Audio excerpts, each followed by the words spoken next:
everything will be let go, in the same way that all your music will disappear. But yet no sound is lost. They live on, but what happens to them, I actually don't know. It's the equivalent of a life.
Being a musician, being a dancer, being an artist, you know, is all about the sense of touch, really.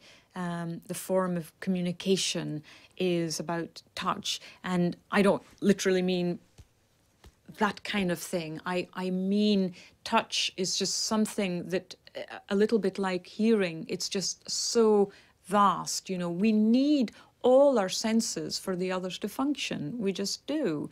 And, you know, to take away the eye, it's not a big deal. To take away the ear, it's not a big deal. All the other senses will become that particular sense that you've lost. You know, this is what the mysterious sixth sense is about. You know, it creates a type of sense that, you know, we never knew existed until one or the other disappears.